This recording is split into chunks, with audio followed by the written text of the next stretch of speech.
Blasted, the debut play by Kane, premiered in 1995 at the Royal Court Theatre upstairs in London and immediately ignited fierce controversy for its graphic depictions of violence, sex, war, and trauma. Often considered the defining work of the in-your-face theatre movement of the 1990s, Blasted challenged traditional theatrical boundaries by confronting audiences with unrelenting brutality, psychological, physical, and political. What begins as a naturalistic domestic drama set in a hotel room between a middle-aged man and a younger woman soon explodes, literally and figuratively, into a war-torn, surrealistic nightmare.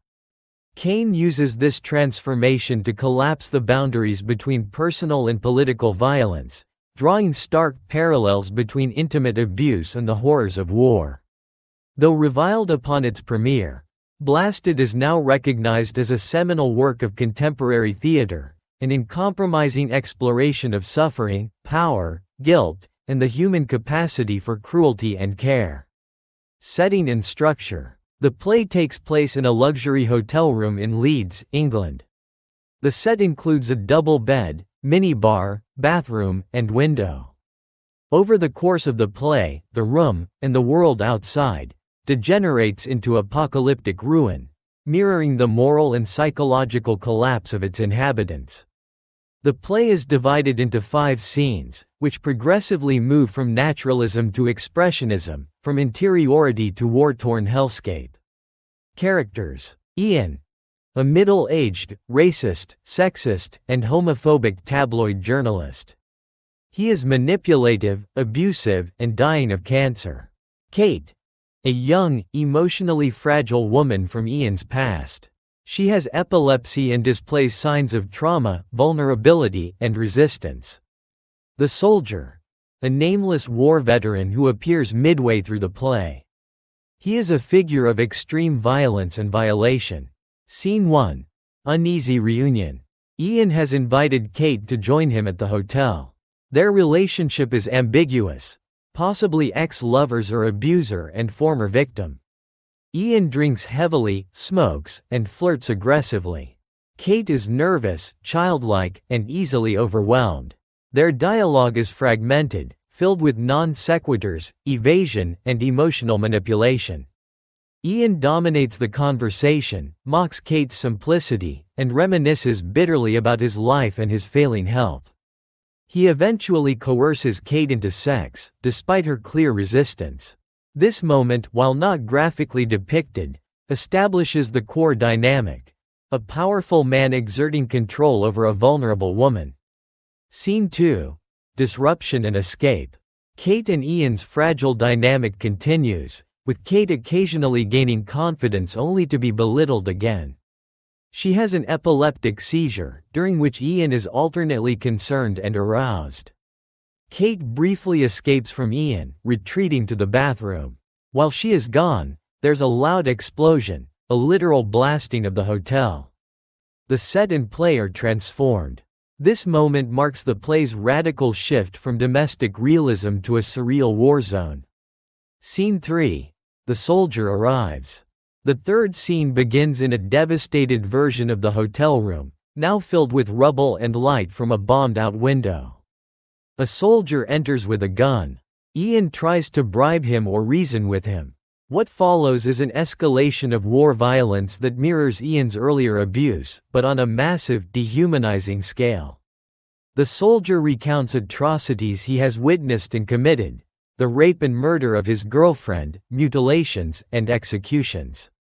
He forces Ian to perform fellatio on his gun, then rapes him. This brutal reversal positions Ian not as the abuser, but as the victim of a larger, more systematized violence.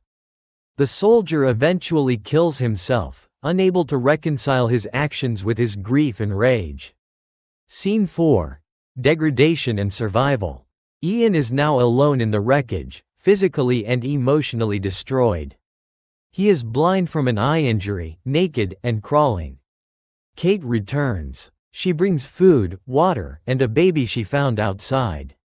The baby dies. In an act of desperation and grotesque grief, Ian eats the baby, a moment both symbolic and shocking, illustrating the complete collapse of morality and civilization. Kate remains distant but not unfeeling. Despite all that has occurred, she shows moments of compassion and care, bringing sustenance and staying with Ian. Scene 5. Final stillness. The final scene is stark. Ian, alone again, lies in the rubble. There is no redemption, no resolution, only quiet. He utters his last line, "Shit," a word that captures the bleak, visceral, and existential tone of the entire play. The lights fade. Character analysis. Ian begins as a repellent character, misogynistic, xenophobic, arrogant, and predatory. He dominates Kate and reflects the worst aspects of patriarchal privilege. However, as the play unfolds and he becomes a victim of war's horrors, he is stripped of his power, dignity, and bodily integrity. His degradation humanizes him, but not in a redemptive way. Instead, Kane suggests that violence begets violence, and even the cruel are not immune to suffering. Ian's final moments, eating the baby, lying in the rubble, represent the desperate clinging to survival in a meaningless world. He is not redeemed, but exposed as fragile, mortal, and painfully human.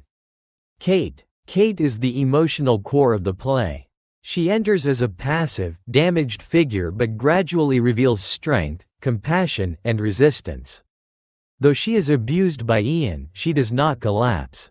She seizes moments of control, leaving him, returning with food, tending to his wounds. Kate's nurturing presence, even in the face of horror, suggests the possibility of connection and empathy, even amid apocalypse. She does not forgive Ian, but she does not abandon him either. Her arc complicates the binary of victim and savior. She survives not by violence but by resilience and care. The soldier is a terrifying figure, a monster produced by war. He commits unspeakable acts, yet is also traumatized and grief-stricken. He is both victim and perpetrator, illustrating how systems of violence destroy both the oppressed and the enforcers. He is not individualized, he is a nameless force, symbolizing the brutality of militarized power. His suicide underscores his inability to reconcile his actions with his pain. Through the soldier, Kane connects domestic abuse with wartime atrocity, suggesting they are part of the same continuum of patriarchal violence. Themes and analysis. 1. Violence, personal and political. Blasted collapses the line between private abuse and public warfare, arguing that the violence within domestic relationships is mirrored by violence between nations. Ian's rape of Kate is echoed in the soldier's rape of Ian. What Kane critiques is not only individual cruelty but the systems, patriarchy, militarism, capitalism, that normalize and enable such brutality. The hotel room becomes a microcosm of global violence, transforming from a boudoir into a battlefield. By dramatizing both forms of violence in the same space, Kane demands that we see them as interrelated rather than separate spheres. 2. Language, power, and breakdown. Language in Blasted is clipped, crude, and disjointed. Characters speak in short, fragmented sentences, often overlapping or trailing off. The dialogue reflects the difficulty of genuine communication, especially in a world defined by power dynamics and trauma. As violence escalates, language begins to fail. Words are replaced by moans, screams, and silence. This breakdown mirrors the disintegration of society and self. Kane, inspired by Samuel Beckett, uses this linguistic collapse to show how words are insufficient in the face of suffering, and how power often speaks through silence, coercion, or brute force. 3. Trauma and the body. The body is central to the play, as a site of violence, endurance, and meaning. Characters are raped, beaten, blinded, starved, dehumanized, and yet they survive. Kane confronts the audience with the visceral reality of trauma, refusing to sanitize or euphemize pain. The grotesque physicality of the play, eating a dead baby, defecating, crawling, is not sensationalism, but a theatrical language of trauma. The destruction of the body parallels the disintegration of identity and morality, yet also highlights the body's persistence as a site of survival and witness. 4. War and its domestic roots. While the play does not reference a specific war, it draws inspiration from the Bosnian conflict, which was ongoing at the time. The brutalities Kane read about, systematic rape, mass killings, shocked her into writing Blasted. She wanted to show that atrocities abroad are not isolated from the West's own values and histories. Ian's misogyny is not disconnected from the soldier's brutality. It is, in a sense, its foundation. By juxtaposing British middle-class banality with genocidal horror, Kane critiques the West's complicity in global violence, as well as its failure to acknowledge its own ethical decay. 5. Compassion amid ruin. Despite its unflinching brutality, Blasted is not nihilistic. Kate's return with food, her care for Ian, and even Ian's final desperate grasp at life suggest a flicker of hope. Kane herself said, "It's about hope. Not easy hope. Fuck hope." That is, any genuine hope must emerge not from fantasy, but from the recognition of suffering and the refusal to abandon others. Compassion, though rare and fragile, is possible, even necessary, in a world on fire.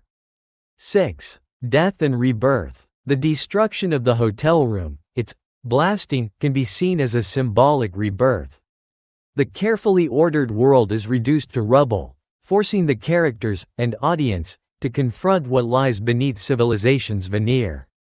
Ian, once a man of words and dominance, is reduced to a crawling figure of flesh and need. The play ends not with resolution, but with stark awareness of human fragility. Stylistic and theatrical innovations. 1. Surrealism and realism. Blasted begins in a realist mode, echoing the domestic dramas of Harold Pinter or Edward Bond. But after the explosion, it descends into expressionist horror, fusing dream logic with hyper-real violence. This tonal shift shocks the audience, forcing them to re-evaluate their assumptions about genre, comfort, and theatrical boundaries. 2. In-your-face theater. Kane is often credited with igniting in-your-face theater, a confrontational style that physically and emotionally assaults the audience with taboo content and raw emotion. In Blasted, this is evident in unsimulated depictions of rape and cannibalism, shocking language, emotional extremes, direct confrontation with political realities. The goal is not to entertain, but to provoke, unsettle, and awaken. 3. Minimalist set, maximal impact. The setting never changes, just one hotel room. But that room is transformed through sound, light, and performance from a place of comfort to a site of atrocity. Kane uses minimal scenery to create maximum existential impact, suggesting that violence is never far away, even in the safest seeming spaces. Conclusion. Sarah Kane's Blasted is a raw, radical, and profoundly disturbing play that redefined modern theater. Through its unflinching depictions of rape, war, death, and psychological collapse, Kane exposes the invisible threads that link private abuse to public violence. But Blasted is more than an act of transgression. It is a moral and philosophical inquiry into what it means to suffer, to harm, and to care. It is about the collapse of civilization, but also about the faint, persistent possibility of compassion amid ruins. Kane's genius lies in her refusal to turn away from pain, and in demanding that we don't either.